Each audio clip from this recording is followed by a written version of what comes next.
And right now it is time for This Week in the Lakeville Journal, a time where we're joined by Cynthia Hoswinder and also Janet Manco. Good morning, Cynthia. Good morning, Janet. Good morning. Good morning. And we are one day shy of October, but it feels like October. Oh, it's the end of the third quarter. Yeah. Mercury sure is in retrograde, huh, Jill?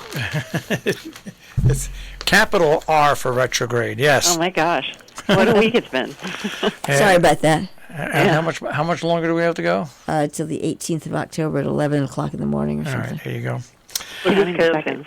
If you want the minutes? All right, well, let's go out and take a look, first of all, at the front page here at the Lakeville Journal.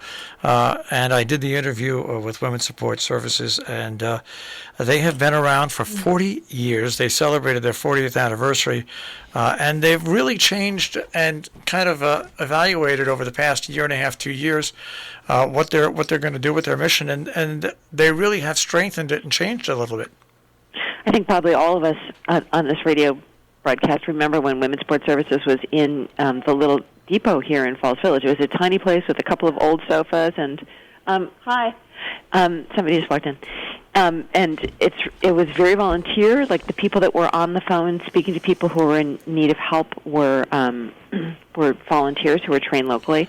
They've become more professional in the sense that they have staff that is now working with women who are in need of shelter, in need of legal help, in need of other support as they're trying to leave a domestic situation, either permanently or temporarily. But Betsy Morrow, who is a native of Cornwall and one of the older families there, is now the head of it, and that makes it feel very local. They had their 40th anniversary party at Lakeville at the Grove. Beautiful day for it, and talked about their new mission, which is they're very adaptable, they're very flexible, and what they're looking at now is more and more to really sort of get on the other side of the abuse equation and really try to do more education. They've always done a lot of programs, as has Houstonic Youth Service Bureau, at the local schools, just to sort of teach young people, teach young women, to protect themselves from situations that can become abusive, but also teaching young men what is really expected of them in society today. So very exciting, and of course, a citation from Maria Horn. It's it's the way they've expanded and covered their services over the years is truly amazing, and they teamed up with the schools and with other organizations. They've made a big dent in the stigma of violence, person-on-person violence, male-on-women, whatever it is, and we wish them another 40 years of continued growth because they do a great job. The fun story on your page, there's actually a couple of fun stories, but you've got the big Connecticut Antique Machinery Association Festival, and also the Country Mutt Show, which produces smiles and laughter and feeling good, and it's great to see people out there doing this stuff now. It was really a busy weekend around here last weekend. Lots going on, and generally very nice weather, which was fantastic after we've had such a wet summer. Lance Christensen went to the Antique Machinery Festival for us in Kent. They have 2 festivals a year, one in spring when they power up all the big old steam machines on their campus, and one in autumn when they power down. And the autumn show is huge. The spring show is big, but not as big as the autumn show. And people come out with all of their old machinery, and it's the funniest. It's like the bar scene in Star Wars. There's just all these people driving around in all these old, from the 60s to the 1860s machines, chugging along, and time definitely stops. And they have these great swap shop tables where you can buy the weirdest stuff. This year there was a guy with calculators from the last 50 years or 60 years. It's a really interesting story from Lons. And then the Country Mutt Show, which is one of the really innovative, fun ideas from the Little Guild, just to really make a lot of community investment emotionally and financially into that organization, which started out really as sort of an adjunct to the town's animal protection services, where they would, people would often come up here and hunt, or they'd have a summer house, and they would leave an animal here or lose an animal, and the animal would be turned in, and someplace had to take care of it until a new family could be found to adopt it. Little Guild has got a much bigger mission now. People really do come there to find animals that have been saved from really all over the country. A lot of volunteers there, and this wonderful show, the Country Mutt Show. Richard Schlesinger was, again, one of the MCs, along with Alan M.L. Waker from the Playhouse and Robert Levinstein from the Playhouse. Former Chair Bunny Williams was there, and it's a great day out. And I said to Richard Schlesinger, who's been in the paper so much since he was saved from death after a heart attack in town, I said, "Are you tired of being a local celebrity yet?" And he said, "Never." That's right. Which is good for him. All right. I want to move on to a different story, and that is COVID-19. Its unexpected boost to Northwest Connecticut, and it's becoming more and more apparent. And this actually came from the 5 Points Arts Center in Torrington. Right, and so the COG in Torrington worked with the Northwest, with the Economic and Community Development Organization from the state, and they had a presentation at 5 Points, which used to be a small gallery, and then purchased the property that had been the UConn Torrington campus, and has been doing lots of interesting shows and programs there. Really brilliant leadership by Judith McElhone. But David Lehman from the state came out, and he was saying, COVID has been a benefit for the Northwest Corner in some ways. There has been federal money that came in and has been very helpful to many small businesses here, but also there were a lot of people who moved into these smaller cities that it took some of the glamour away from, I have to be in New York or I have to be in Boston. Now it's suddenly like, well, actually Torrington has got a lot to offer. So he talked about the positive side of it and things that are happening, and a little bit of an introduction to 5 Points, which is an interesting place. And a little bit of local talk, once again, on Afghan and the U.S. military. Right. Eric Edstrom was the newest talker from the Salisbury Forum and heavily promoted this talk. I think that a lot of people felt it was very important to hear what he had to say, and he was in the Army at a high rank, and during the war became very disillusioned with it, as happens, and wrote a book and is going around speaking and just saying, like, that really was not a good place for us to be. And, of course, this is particularly relevant in the aftermath of our withdrawal from Afghanistan, and he's been working very hard to get his translator out of the country and has been very critical of the Biden administration and their efforts to help save people. All right. Good news for next weekend, not this weekend, but the Brewski Fest is back. There won't be a Salisbury Fall Festival, but there will be an artisans market in front of the White Hart and also Chihuahua, and also the Brewski Fest. So that to me, that's real good news anyway. Right, because the Fall Festival is a big draw for the region and lots of fun. And like who doesn't want to watch Irene Late make fresh bread and then get to eat it while it's so warm? But generally concerns about COVID and where it's going to be, and so they made a decision over the summer that they would not hold the Fall Festival this summer, but Salisbury Winter Sports Association will have its Brewski Fest, and they promise it's not one of those things where you have to wait in line for half an hour to get a beverage. You just walk up to the table with the beer of your choice, and you can chat with the brewers, and kudos to State Line Wine and Spirits for organizing it again. And then, of course, the artisan sale. There will not be an artisan sale between Thanksgiving and Christmas. No. So if you want to get handmade gifts this year, you would want to be doing that. All right, and coming up this weekend, a couple of marches in Northwest Connecticut, part of the women's rights. Right, October 2nd, and men and women, old and young, everybody's invited. You can see the times and the information on where to meet on page A2 in this week's issue. And Susan Bizowitz is going to be speaking at the one in Kent, and Maria Horn, who has learned how to travel through time, will be at both. Bless her. And a very important issue, and we expect quite a large turnout for both of them, so come on out. All right, right on the top of the second page, the Salisbury Visiting Nurse Association has awarded their scholarship. It's first scholarship, as a matter of fact. Right, and scholarships continue to come on. Of course, A2 is the page where we talk about not only scholarships you can apply for, but scholarships that you that have been awarded, and this one was for Mika Matsudaira from the famous Matsudaira family of Cornwall, all of whom go on to do interesting things.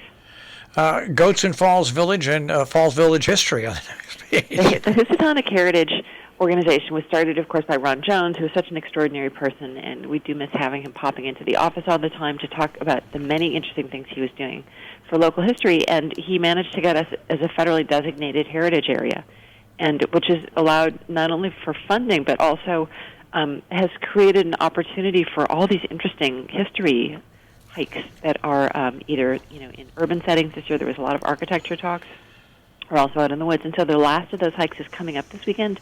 But last week there were two in Falls Village. There was one at Camp Isabella Freedman, or I guess the Isabella Freedman Jewish Retreat Center, and also Dick Hines and Judy Jacobs walking through town. And it's always really interesting to go on these tours because they're the living history, and they remember, back when kids used to play baseball on the green, or back when, this or that happened. And, of course, the big story, which we remember when this was uncovered back in gosh, it must have been the late 90s, early 2000s when they were renovating the Falls Village Inn and realized that it had been a brothel. They could tell by the way that the rooms were laid out and the sizes of the rooms and the number of the rooms.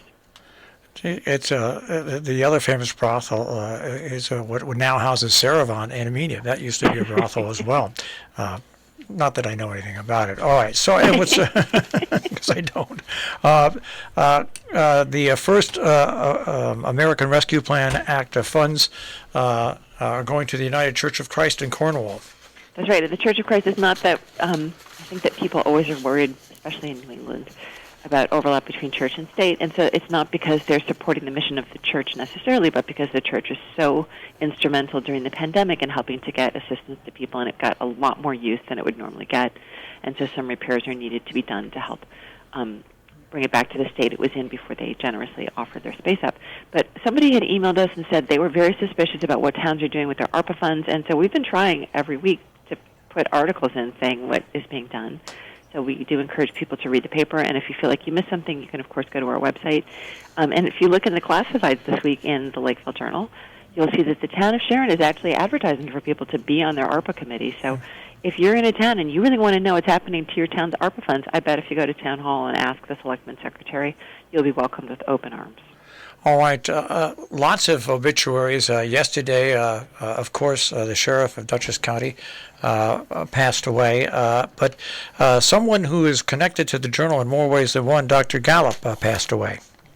We sometimes, often people who are well-known will pass away, and you'll get one or two appreciations to people, but generally people don't write them. But we have really a wave of memorials of Dr. Gallup. So the family sent the obituary, and of course, but we have 3 letters from people really saying what an extraordinary person he was. And he's somebody that I sort of just knew from around, and I know his daughter, Kristen Rich, who lives in Salisbury and is also very active and very wonderful. But I didn't really completely understand how deeply he had impacted the lives of so many people here. And whether or not you are normally a reader of the obituaries page, you should definitely read all the appreciations of Dr. Gallup just to find out, what it is that makes our community so special. And it's people like Dr. Gallup who go above and beyond in compassion and in hard work in behalf of the people that live here. All right, we will move on right now to the opinion page. And Janet, the editorial, take pictures now to remember the way it was. That's so true, not only in the towns that we live around here, but when I lived in Kingston, I got to see what Kingston looked like 10 years before I got there and what it looks like now. It really is a benchmark because the area is changing whether we like it or not. That's right, and it's not the first time it's changed. We shouldn't act as if, it's never been anything but this way. We actually try to take pictures of the main streets of the towns we cover on a, generally regular or irregular basis because it is amazing how much they can change over the course of even a few years. So it's time to do that in Lakeville because it seems that it's really time, as Cynthia wrote about last week on the front page of the Lakeville Journal, time for a revival, a renaissance that will seem more complete because the former Chinese restaurant right in the middle of Lakeville is up for sale, and that is something that has really affected the way that Lakeville was able to have its identity understood by people who just drove through. So this is definitely a benchmark, and we write about, what is there now, what has been there over the years, and, now is the time to take a look at it and think about how it will be in its next iteration. Well, you just take a look at Lakeville by itself. I mean, where the gas station is used to be a Ben Franklin. There used to be a jewelry store right next to that. Right. I mean, right. And this is just Lakeville. There used to be a movie theater in Lakeville. Right. I mean, I started naming things, and I named the jewelry store, and I thought, how far back should I go? It's like, well, I only have so much space here. But anyway, people will now remember. So you're right. The movie theater, the A&P food store. And it's not only Lakeville. It's all the towns. Armenia used to have a a movie theater. Now that they've got drive-in theater back again. So, yeah, appreciate what was in the past to realize what's coming up in the future. It's a great editorial. It really is. Yeah. And lots of different letters for the unvaccinated. And something that I always tell people, before you rush to sign a petition when it's sent to you, do a little investigative reporting, just like you should do in social media. That's true. That's what Bill Littauer writes about in reference to the inland wetlands controversy around the lakes in Lakeville and Salisbury. And so, yeah, he is the head of the committee over at Lake Winonscaponic and is giving the reasons why we need to be skeptical and really, yes, research. Read carefully first and then research what you might be signing. Ralph Nader has a terrific and written well tribute to Anthony Peel. Yes, isn't that it makes us remember this newspaper, of course, misses Tony Peel greatly. He wrote for us and was constantly inspired to write about all different kinds of things. And so Ralph Nader writes about what Tony's widow, Liz, has put together as a tribute to Tony, which is a compilation of the columns he wrote for local newspapers. And one was down in Stuart, Florida, and, of course, a lot for the Lakeville Journal. And, it's a great tribute to Tony. Ode to the passing of the mighty Ash this season, a great letter, including, of course, William Shakespeare. Of course, why not? We know he looked at trees, and so, yes, Kathy Harold Marlowe writes about how different it is this season looking out in Sharon at the woods, and many people are experiencing that after so many trees have been affected by infestations, and she writes about the ash specifically. The letters to the editor, we will have David Kurish has a letter, and folks who missed the presentation last night by New Vance Health and Sharon Hospital, we have posted the video up on our Facebook page. We're going to very soon post it on our regular page from the meeting that was held last night, and we spoke this morning with Dr. Mark Herco. There are some very, very big changes coming up in the next year or two at Sharon Hospital that they have been working with over the past year. They announced a lot of those last night, not full details, but one of the things they did announce was the eventual closing of the maternity services at Sharon Hospital, and David Kurish has a letter to the editor. That's right. Dr. Kurish is putting it all out there. He believes firmly that this is putting the hospital at risk. What New Vance is looking at doing as far as changes go, and do read this carefully. Do watch that video. It's fascinating. The hospital has all kinds of information they're willing to put out about it, but I actually think that as they're leaving the door open, that over the next couple of years, as they are analyzing things, they may change in the moment too, and so we'll see what it ends up. But it's a lot of big changes. And it will have an effect on life in the northwest corner. And you've got Peter Steiner's cartoon there. And Peter Riva, once again, COVID killing of National Forest sequoia trees.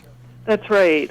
Peter Riva, is in the Millerton News every single week, and he has written for us for many years, and we greatly appreciate what he does. But this is an unusual take on it, and I think that we're starting to see stories about the sequoias being at risk, and he really has an interesting take on it. And don't miss Ralph Nader's column on newspaper design. It's fascinating. Well, I'm hoping that anyone who reads this paper also reads other newspapers and thinks about how they're designed. And Nader really makes you look at it and think about it in a different way. Well, it's like and I think that's also something about local media that's great about local media. The way it's designed, you can get statewide, national, international, regional-wide news, and you can get it on the radio, you can get it on TV, you can get it on the internet. But there's something about the way a local paper is laid out, so people can just have it there in front of them, easily find information, and easily know what's going on. Right, that's the goal, and it's not just to have. Well, read Ralph's column because you'll see it's interesting, and he talks about mainly the large papers, but he does call out the smaller papers for doing a better job of getting information across, and that's always the goal. Yep, there's just no doubt about that. Well, speaking about getting the word out, let's go to Compass, because you've had a very interesting story about taking a trip to Sicily out of the heart of North Canaan. In case you can't tell by the fact that there are two photos of it, I was really struck by the tomato paste at this wonderful little new dry goods store in North Canaan called Tenuta Market, and it's one of the businesses that has been opened by a relative newcomer to the area. And I thought, when I first heard about it, I was like, that's the worst idea ever. And then I went in there, and I loved it. I loved every little inch of it. And I do recommend, if you go in, to talk to the owner, Ian Edwards, who's usually there, and have him walk you through and explain the different products to you, because they're phenomenal. But when I see people's photos on Instagram of their tomato dishes that they're making with their garden tomatoes right now, I'm like, they haven't found the tomato paste yet from Tenuta Market. It makes a big difference in your late summer, early autumn cooking. Sharon Playhouse, the Sharon Historic Burial Ground, and the Sharon Historical Society are once again doing the Spoon River tour through the cemetery, which is really wonderful. I did it last year, and you have different actors from the area in costume, and they're both they're stationed throughout the cemetery, which is a beautiful old historic cemetery, and they're doing scenes from the Spoon River Anthology, which is basically the tales of ghosts coming back and sort of talking about their lives in Spoon River that are very, even though it's from the South and from the last century, they're very relevant to all human beings and how human beings relate to each other. But then there's also some an element of it where they explain some of the well-known local people who are in our beautiful old cemetery in Sharon. And then we've got Fred Baumgarten, who writes for us occasionally and is really an expert on classical music and thinks a lot about media and movies and podcasts and stuff, and very critical of classical radio, but talks about a podcast that I've loved, too, which is called Area Code. And it's hosted by Rhiannon Giddens, who's a wonderful singer and sort of a roots musician, but also is a trained opera singer, and is very funny and very interesting. And she'll choose operas, and she'll do, a deep dive into an opera or a scene, and she'll talk to psychiatrists, and she'll talk to human rights advocates, and just really give you a very six-dimensional view of opera and why it's still relevant to us today. The Artisan Sale again, October 9th, and then Jasper Johns, who we often see kicking around in Sharon at the grocery store or here at the White Hart, and has a retrospective of his work at two museums, the Whitney in New York and at the Philadelphia Museum of Art. And, as a person who's local, his work touches a lot of other local people. And of course, he's the main act, but we've got a photo from Jeanette Montgomery Barron of Kent of him, and apparently there's a story in the Washington Post that has a lot of local people connected to him this week. There's a story in the Washington Post, also New York papers, and it's great. It's a double header, and it's to see the two museums doing retrospectives at the same time of Jasper Johns. People in Sharon should realize what a treasure they have in Jasper Johns. Yeah, it's great to see him referred to as the greatest living American artist in all these, wide articles and pieces that are being written about him. I agree. That is a look at some of the things that we see in the Lakeville Journal this week. Of course, we get together every week, but to find out everything, you can go online, trycornernews.com, get a subscription that way, or you can get it delivered via mail to your house, or pick it up around the region. Guys, we'll speak to you next week. Thank you so much. Good one. That is This Week in the Lakeville Journal with, once again, Cynthia Hauswinder and Janet Manko.